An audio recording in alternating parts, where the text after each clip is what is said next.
Улсын их хурлын байгаль орчин хүнс үдэ аж ахуйн байнгын хорооны хуралдаан хаалттай оролдлоо. Хуралдаан төмөр замын асуудлыг хилцэж байгаа учраас ийм шийдвэр гаргажээ. Төмөр замын асуудал нь нууцын зэрэгэлд багтдаг учраас өмнө ч хаалттай оролдож байсан юм а.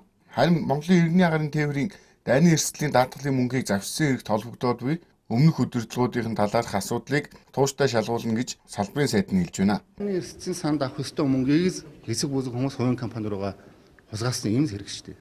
Мөнгө идсэн завшсан гэх хэрэгт холбогдсон бүх хүнийг ажлаас нь чөлөөлнө гэж салбарын сайд нь хатуухан үгийг хэлээд амжлаа. Багийн энэ удирдлагуудыг бүгдийг баг өөрчилсөн.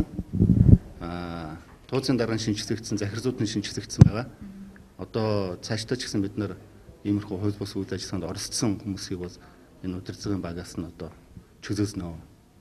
Ер нь бол мят дээр бол шинжлэсэн юм. Монголын иргэний агаарын тээвэр компани 9 тэрбум төгрөгийн алдагдaltaй ажиллаж байгаа бөгөөд энэ нь өмнөх удирдлагуудтай холбоотой асуудал гэж их сурвалжууд мэдээсээр байгаа юм а. Тиймээс Монголын иргэний агаарын тээврийн дайны эрсдлийн даатгалын мөнгийг завьсан хэргийн хамсаатнууд 8-аар хязгаарлагдахгүй нь бололтой. Тухайн үед хууль зүйн сайдаар ажиллаж байсан Нямд орж энэхүү мэдээллийг нэцааж улсын ерөнхий прокурортой холбон тайлбарж байгаа билээ. Тэгвэл ганц үг сайд цагдаагийн удирдлагууд өөрчлөгдсөөр энэ асуудал олон дийл болж байна гэж мэдгдлээ. Тэмүүжийн сайд Нямд сайдын хооронд тийм яриа болсон гэж би сонссон.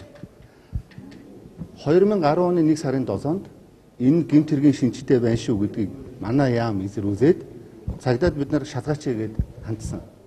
13 онд эзэрч байна 2 жилийн дараа. Дарагдаагүй гэж хэлэх юм уу? Тийм үү? Энд чинь төр солигдож, цагдаагийн дарга солигдож энэ хэрэг гарч шин. Тэг өмнө нь гаргаад ирэхгүй байсан. Тэр үед төлсөн сайд хэн байсан дүү?